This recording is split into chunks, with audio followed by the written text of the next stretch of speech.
안녕하세요. 축중막입니다. 토트넘이 지난 경기 빌라와의 경기에서 4대 0으로 대승을 거두면서 좋은 흐름을 이어가고 있었는데요. A매치 브레이크에 들어가기 이전에 풀럼과 리그 경기를 갖게 되었습니다. 토트넘이 빌라보다 경기 수가 하나 적은데 여기서 확실하게 4위 자리를 굳히려면 이번 경기에서 승리가 꼭 필요했고요. 그에 반해 풀럼은 홈에서 경기를 하기 때문에 준비를 상당히 열심히 해왔어요. 경기 중에서도 그게 녹아 나왔고, 오늘 경기는 어떤 전술적인 포인트가 있었는지, 그리고 풀럼이 어떻게 토트넘 상대로 준비해왔는지 확인해 보도록 하겠습니다. 네, 양팀 다 4-2-3-1 기반의 포메이션이라고 보시면 될 것 같고요. 일단 토트넘에는 반더벤이라는 선수가 있었는데 지금 부상으로 빠지게 되면서 드라구신이 이 자리를 메꾸게 되었습니다. 드라구신과 반더벤은 주발이 달라요. 그래서 이렇게 전방 압박 당했을 때 드라구신이 이렇게 왼발 각도에서만 할 수 있는 빌드업, 이런 식으로 압박당할 때 빌드업을 어떻게 해주느냐가 오늘 경기 토트넘의 후방 빌드업의 중요한 포인트가 될 수 있겠습니다. 오늘 풀럼은 주로 토트넘의 하프 스페이스를 많이 공략했습니다. 풀럼이 풀백들이 좋은 팀이에요. 그래서 이제 뭐 오른쪽에 있는 카스타뉴라든지 왼쪽에 있는 안토니 로빈슨, 둘 다 공격성이 좋고, 특히 안토니 로빈슨은 밸런스보다는 공격 쪽에 조금 더 치중되어 있는 풀백이라고 보시면 될 것 같습니다. 그래서 안토니 로빈슨하고 윌리안, 이렇게 측면 쪽에 있는 자원들이 서로 들어갔다가 나와주면서 계속 둘 중에 한 명이 하프 스페이스를 노리는 이런 장면들이 많이 형성이 됐고요. 그럴 때 이제 루키치나 팔리냐가 이쪽으로 지원을 가주면서 공을 받아서 계속 삼각형을 형성해주는 형태로 플레이를 많이 했습니다. 네, 실제 경기 장면을 보면 이런 식이에요. 여기서 이제 안토니 로빈슨 왼쪽 풀백이 윌리안한테 이렇게 공을 내주고 자기는 이렇게 하프 스페이스 쪽으로 뛰어갑니다. 여기 뒤에 클루셉스키가 있는데 클루셉스키가 끝까지 따라가지는 못해요. 그래서 그 다음 장면이 이렇게 나오는데, 이 하프 스페이스를 공략당했을 때 수비하는 방법은 크게 두 가지입니다. 그러니까 가운데 있는 선수, 뭐 센터백이 됐든 수비형 미드필더가 됐든 최대한 빨리 이런 식으로 커버를 와주고, 그리고 공격수가 컷백 나갈 때 공을 받을 수 있는 선수한테 빨리 맨투맨이 붙어주는 거. 그렇게 해서 수비를 했어야 되는데, 어쨌든 간 수비수들은 골대 쪽, 자기 골대 쪽을 보고 있기 때문에 불리한 상태에서 수비를 시작하게 되는 상황이 됩니다. 그래서 현대축구에서 하프 스페이스 공략이 중요하다는 말도 하는 거고요. 어쨌든 포로와 로메로, 드라구신과 우도기 사이에 있는 하프 스페이스를 지독하게 공략했던 풀럼입니다. 그리고 오늘 풀럼 선수들은 홈이라 그런지 아니면 최근에 분위기가 좋아서 그런지는 모르겠는데 토트넘 선수들보다 훨씬 더 많이 움직여준 느낌이 들었습니다. 팀이 플레이가 잘 될 때 항상 나오는 공통적인 특징들을 보면 제3자가 뛰어줄 때가 많거든요. 이런 식으로 여기서 공을 잡았을 때 공은 이쪽으로 향하지만 뒤쪽에 아무것도 하지 않는 이워비가 가만히 서 있는 게 아니고 이렇게 측면 쪽 공간을 찢어주고 있습니다. 아까 이워비가 이렇게 사이드에서 찢어준 덕분에 사이드에서 공을 잡을 수 있게 됐고, 또 이워비가 움직이는 순간에 또 다른 풀럼 선수가 하프 스페이스를 이렇게 공략을 해주죠. 지금 보면 드라구신이 여기 있고 우도기가 여기 있습니다. 풀럼 선수들이 계속 움직이니까 이런 식으로 수비의 밸런스가 안 맞게 되는 상황이 오는 거고, 이렇게 또 토트넘은 하프 스페이스를 공략당하게 됩니다. 하프 스페이스가 잘 공략당하는 팀들의 공통점을 보면 첫 번째는 이런 식으로 상대 윙어의 능력이 너무 뛰어나서 이렇게 두 명이 딸려 나갔을 때 여기 빈 공간을 다른 선수가 노려주는 경우, 두 번째는 이렇게 들어오는 선수를 수비형 미드필더가 제대로 커버를 못 해주는 경우에 하프 스페이스 공략을 많이 당하게 됩니다. 그러면 필연적으로 수비형 미드필더의 체력이 연관이 있겠죠. 토트넘은 오늘 경기를 하면서 선수들의 체력이 많이 소모되는 상황들이 찾아오게 되었는데 어떤 장면인지 또 한번 얘기를 해보겠습니다. 토트넘이 후방에서 숏패스 빌드업을 하기를 추구하는 팀이다 보니까 후방에 있는 두 명의 미드필더 사르하고 비수마의 역할이 상당히 중요합니다. 토트넘이 경기력이 잘 안 나오는 경기들 보면은 사르나 비수마 쪽에서 패스가 거칠게 나가면서 메디슨이 조금 더 내려와서 공을 받게 되는 그런 상황들이 많았어요. 그리고 이번 경기에서 풀럼 자체도 준비를 되게 잘해왔던 게 뭐냐면 이 두 명이 공을 잡았을 때 맨투맨을 좀 붙여서 계속 등을 지게 되는 상황을 만들었습니다. 몸을 앞으로 쉽게 돌리지 못하게 하면서 토트넘의 빌드업 속도를 계속 늦췄어요. 실제 경기를 보면 이런 장면인데요.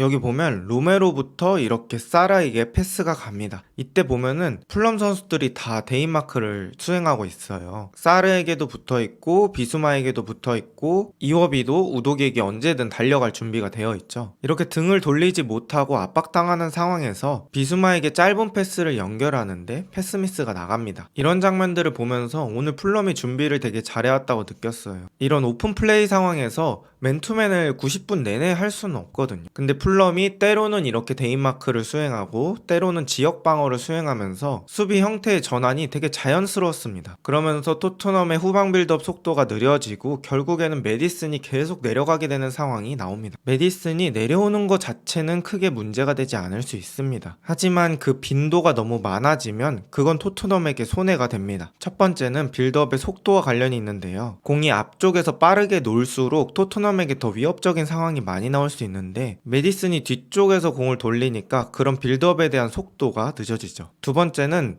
토트넘의 공격의 창의성의 대부분을 담당하고 있는 메디슨이기 때문에 후방 쪽에 내려오면 스루 패스를 앞쪽으로 찌르기에는 거리가 너무 멀어요, 공격수들이랑. 그래서 설사 메디슨이 뒤로 내려와서 공을 앞쪽으로 연결하더라도 바로바로 창의적으로 공격이 전개가 안 될 가능성이 높아진다는 거죠. 간단하게 한 문장으로 말하면 메디슨이 너무 자주 내려오면 토트넘 공격의 파괴력이 떨어진다라고 볼 수 있습니다. 그리고 존슨의 볼 관리가 잘 안 됐어요. 뭐 퍼스트 터치부터 기본적인 패스 이런 거에서 미스가 너무 많았습니다. 물론 존슨의 장점은 볼을 지키는 데 있는 선수는 아니죠. 빠른 전진성이라든지 공이 있을 때나 없을 때나 스피디한 움직임 같은 게 장점인 선수입니다. 하지만 기본적으로 볼을 지키는 능력이 있어야 합니다. 토트넘이 압박당할 때 결국 압박이라는 게 사이드와 중원을 오고 가면서 그 과정 속에서 풀리는 건데 존슨이 공을 지켜주지 못하니까 계속 토트넘이 소유권을 잃게 되는 상황이 나옵니다. 그럼 토트넘은 공을 가지면서 체력을 회복할 시간이 줄어들고 계속 수비만 하면서 체력을 쓰게 되는 상황이 오는 거예요. 존슨이 공을 가지고 지켜주지 못하면서 사이드 쪽은 좀 사용하기 어려운 루트가 되었고 풀럼의 압박은 더 효과적으로 진행될 수밖에 없었습니다. 풀럼이 압박할 때 실제 경기 장면입니다. 약간 아스날이 이런 식으로 맨마킹을 많이 하거든요. 지금 토트넘의 골킥 상황인데 뭐 선수들한테 계속 다 1대1로 매칭을 붙여놨죠. 그리고 이제 최전방에 있는 무니즈가 그냥 직선으로 이제 골키퍼한테 접근하는 게 아니라 이런 식으로 감싸듯이 접근해주면서 드라구신 쪽 패스 루트를 조금 어렵게 만들어요. 그래서 비카리오는 여기서 롱킥을 나갈 수밖에 없게 됩니다. 풀럼이 뭐 아스날의 경기를 보고 이런 식으로 전방 압박 형태를 가져가는 건지는 모르겠는데 어쨌든 간 이런 전방 압박들이 되게 효과적이었습니다. 경기 내내 토트넘이 속 시원하게 공을 가져가서 뭐 플레이한다 이런 느낌이 많이 들지 않았어요. 그리고 풀럼이 전방 압박할 때 이렇게 방향이 왼쪽으로 설정될 때가 있습니다. 이런 식으로 드라구신이 공을 잡았을 때 이렇게 왼쪽에 가두리 양식하듯이 이렇게 몰아서 세울 때가 있어요. 그럼 이럴 때 드라구신이 왼발 사용을 강제받게 되거든요. 근데 뭐 드라구신이 약발을 그렇게 못 쓰는 편까지는 아닌데 아무래도 왼발잡이인 반더벤과는 차이가 크겠죠. 게다가 아까 말씀드렸던 존슨이 오늘 컨디션이 그렇게 좋지 않았기 때문에 이렇게 왼쪽으로 토트넘이 공이 몰렸을 때는 빌드업에서 좋은 장면이 그렇게 나오지 않았습니다. 게다가 존슨이 풀백을 잘 활용하는 스타일이 아니에요. 예를 들면 손흥민이나 베르너 그리고 심지어 히샬리송도 왼쪽에 섰을 때는 풀백을 잘 쓰는 모습들을 보여줬거든요. 근데 존슨은 확실히 이런 식으로 전진성이 강한 자원이기 때문에 풀백과 협력 플레이를 하는데 익숙하지는 않았던 것 같습니다. 그래서 뭐 우독이나 드라구신 같은 다른 선수들을 이용해서 짧은 쇼패스 빌드업을 하는 빈도가 적었고 토트넘은 풀럼의 전방 압박을 워낙 대처를 못하기도 했지만 특히 왼쪽에서는 상당한 어려움을 겪었어요. 반대로 풀럼은 토트넘의 전방 압박을 되게 잘 빠져나갔습니다. 여기서 카스타뉴가 이렇게 측면에서 공을 잡는 순간에 수비형 미드필더인 팔리냐가 이쪽으로 지원을 와줘요. 그리고 그 순간에 이워비도 아래쪽에서 이렇게 올라와주면서 공을 받으러 내려와줍니다. 그렇게 되면 카스타뉴 입장에서는 선택할 수 있는 패스 선택지가 2개가 되는 거예요. 선택지의 증가는 곧 파괴력의 증가가 되고 카스타뉴는 이렇게 아래쪽으로 들어오는 이워비에게 공을 내주게 됩니다. 그리고 카스타뉴는 공을 주고 움직이지 않는 것이 아니라 이델 패스를 받으러 또 띄워줍니다. 이런 식으로 공간적으로 띄워주고 이워비는 우도기의 컨택이 오기 전에 공을 이렇게 내주기 시작합니다. 그리고 또 카스타뉴가 이 공을 바로 가운데에 있는 무니즈에게 연결을 합니다. 무니즈도 여기서 센터백과 컨택이 있기 전에 바로 또 공을 돌려내줘요. 그 순간에 여기 있는 수비형 미드필더 루키치도 이렇게 뛰기 시작합니다. 이 장면만 봐도 지금 풀럼의 경기력이나 분위기를 보여주는 거예요. 선수들이 개인 플레이하지 않고 각자가 기계 부품처럼 자신이 할 것만 합니다. 그리고 선수들의 패스 판단 속도라든지 공간이 났을 때 빈 공간으로 뛰어가는 움직임이라든지 이런 게 굳이 말하지 않아도 그냥 착착착 움직여져요. 오늘 경기 토트넘이 무기력하기도 했지만 풀럼 자체도 되게 준비가 잘 되어 있는 상태라고 느껴졌습니다. 토트넘이 오늘 3골을 실점해서 3대0 으로 패배하게 되었는데 저는 그 중에서 두 번째 골이 오늘 경기 양 팀의 상태를 보여주는 골이라고 볼 수 있어서 두 번째 골에 대해서 조금 자세하게 얘기를 한번 해보겠습니다. 보통 이렇게 스로인 상황에서는 선수들의 등 뒤쪽에 이렇게 선수들이 서주면서 공을 잡더라도 바로 돌아서지 못하게 하는 게 기본적인 수비거든요. 그런 경우에는 드로인을 받는 선수가 공을 잡더라도 뒤에 선수가 붙어 있으니까 돌지 못하고 다시 리턴을 주는 장면이 많거든요. 근데 이때는 순간적으로 풀럼이 수적 우위가 생기면서 팔리냐 쪽에 붙어있는 선수가 아무도 없었어요. 그래서 스로인이 이쪽으로 향하게 되었고요. 그렇게 해서 뒤늦게 사르가 따라가게 되면서 팔리냐가 돌아설 시간을 줬습니다. 팔리냐는 여기서 돌면서 바로 가운데 있는 선수에게 공을 연결해줍니다. 스로인 상황이라 토트넘 선수들이 타이트하게 간격을 맞춰놓은 게 아니기 때문에 선수들 간의 간격이 되게 넓어져 있고 풀럼은 되게 좋은 역습 찬스를 맞게 됩니다. 그리고 여기서 공이 이워비 쪽으로 향하게 되죠. 근데 여기서 주목해야 할 거는 카스타뉴의 움직임입니다. 사실 카스타뉴는 이 뒤쪽에 있었어요. 여기서부터 지금 출발을 했습니다. 어떻게 보면 역습 상황이기도 하고 자신과 상관없는 공이라 그냥 그 자리에서 있는 선수들도 많아요. 하지만 카스타뉴는 이악물고 달려서 이렇게 해서 이워비 뒤쪽으로 돌아뛰는 모습을 보여줍니다. 이런 게 의지고 이런 게 선수들의 어떻게 보면 멘탈리티와 관련이 있다고 보면 될 것 같습니다. 카스타뉴가 이렇게 돌아뛰어준 덕분에 이워비가 또 공을 줄 수 있는 통로가 생긴 거예요. 그래서 이워비는 카스타뉴에게 이렇게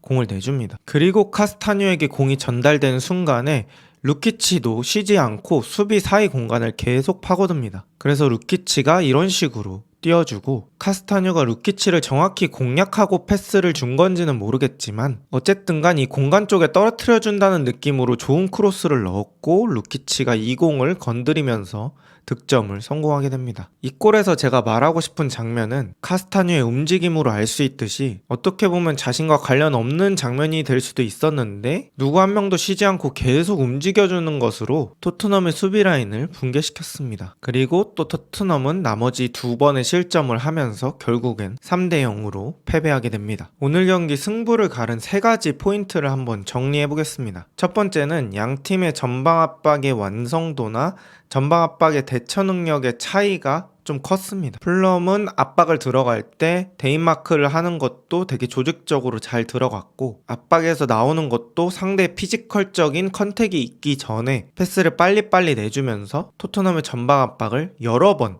풀어 나왔습니다. 그렇게 여러 번 나오면서 토트넘이 전방 압박에 체력을 많이 쓰도록 유도했습니다. 두 번째는 풀럼의 수비 형태의 전환이 되게 자연스러웠습니다. 아까 오픈 플레이 상황에서 맨투맨을 잡는 거라든지 또 맨투맨을 잡기 어려운 상황에서는 지역 수비로 전환하면서 4-4-2 형태로 수비를 만든다든지 하는 그런 수비 형태의 전환이 되게 자연스러웠습니다. 그리고 브레넌 존슨이 공을 한번 지켜주지 못하면서 우독이라는 거의 공격수에 가까운 풀백을 사용하는 빈도가 거의 없었고 그렇게 되니 토트넘의 공격력도 약해지게 되었습니다. 결국 토트넘은 상당히 중요한 시점에서 3대0 패배를 당하게 되었고 리그 4위로 가는 길이 다시 적신호가 켜지게 되는 상황이 되었습니다. 오늘 영상은 여기까지고요. 비슷한 영상이 궁금하시다면 구독 한 번씩 부탁드립니다. 좋은 하루 되세요.